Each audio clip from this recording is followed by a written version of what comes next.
Assalamu alaikum. Good morning, good evening, and good afternoon, ladies and gentlemen. First of all, congratulations to Bangladesh cricket team or the Tigers for the brilliant and historical win. On the soil of Australia.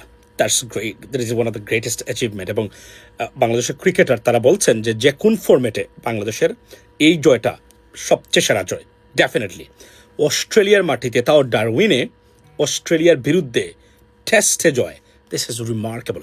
সাধারণত আমি প্রতিক্রিয়া দিই না খেলাধুলা নিয়ে এভাবে, but test cricket নিয়ে এবং টেস্ট ক্রিকেট যেহেতু আমি এখনও ক্রিকেট খেলার মধ্যে টেস্ট খেলাটাকে আমি এখনও মনে করি জেনুইন, এবং একজন প্লেয়ার কী পরিমাণ ভালো প্লেয়ার বা খেলোয়াড় সেটা জানতে গেলে আপনাকে তার টেস্ট খেলা বা টেস্ট খেলার যে স্ট্যাটিস্টিক্স বা পরিসংখ্যান পারফরমেন্স দেখতে হবে এবং হিসাবে নিতে হবে।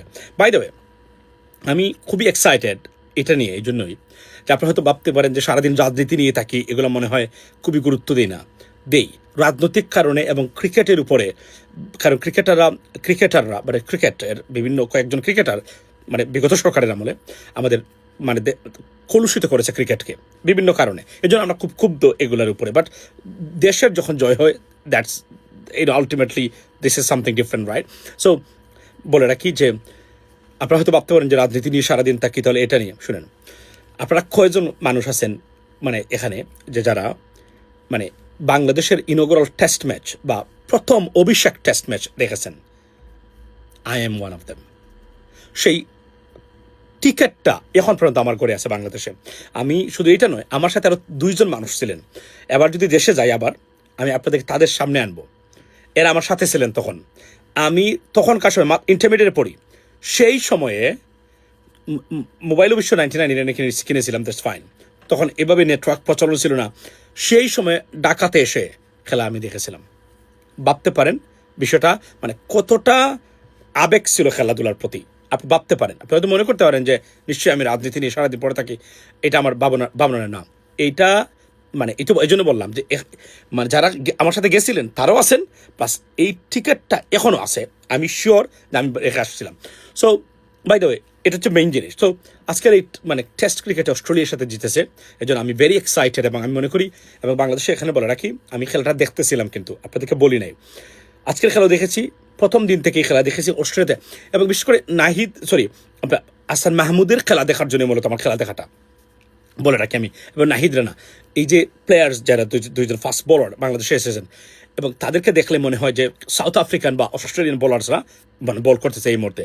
এবং এটা নয় যে কাকতালীয় হয়ে জিতে গেছে বাংলাদেশ এই ম্যাচ বাংলাদেশের ক্রিকেটাররা একদম সব ডিপার্টমেন্টে ওয়েল পারফর্ম করে জিতেছেন। আপনি যদি ব্যাটিং দেখেন, ধারাবাহিকভাবে তারা কিন্তু পারফর্ম করে, এবং অস্ট্রেলিয়ার মাটিতে আপনার 426 রান করেছে তারা প্রথম ইনিংসে। এই জাস্ট রিমার্কেবল, আনবিলিভেবল। এবং 6টা উইকেট নিয়েছে, আর আবার 5টা নিয়েছে মেরাজ।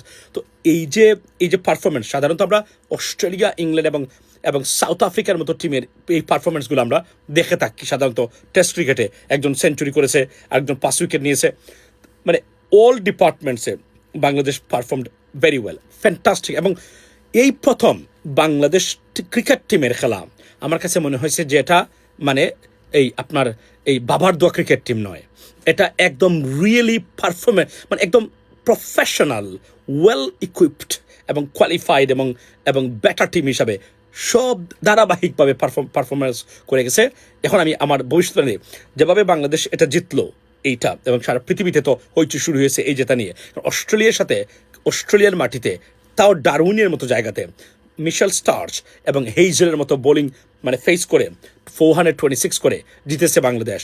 This is remarkable, unbelievable. না, আমি মনে করি বাংলাদেশ যেভাবে খেলেছে, প্রথম বলে রাখি, যেভাবে খেলেছে, if they can continue this same আপনার পারফরমেন্স, বাংলাদেশ সেকেন্ড টেস্টেও জিততে পারে, এবং অস্ট্রেলিয়াকে হয়তো অস্ট্রেলিয়ার মাটিতে নজিরবিহীনভাবে হোয়াইট ওয়াশ করে সিরিজ জিততে পারে। Why I say that? Because আপনি যদি দেখেন, আজকে আমি দেখেছি গতকালকেও দেখলাম যে মিশেল স্টার্স, এবার হেইজেলের মতো ব্যক্তি ওভার পিস বল করতেছে, তারপরে আপনার সুজা বল করতেছে, তারপরে আপনার বল দিতেছে। কতটা নার্ভাস ছিল বাংলাদেশের ব্যাটসম্যানদের কাছে, imagine that, legend German. So যে এখন কার এখন বল মানে বল হচ্ছে আপনার বাংলাদেশের কোর্টে।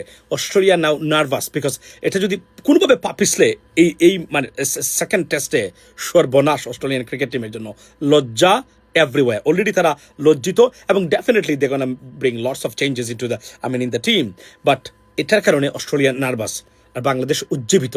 দুইটার সমীকরণ যদি আমরা মিলাই, there is a chance to win this series and whitewash Australia. Let's see what happens next. Assalamu alaikum.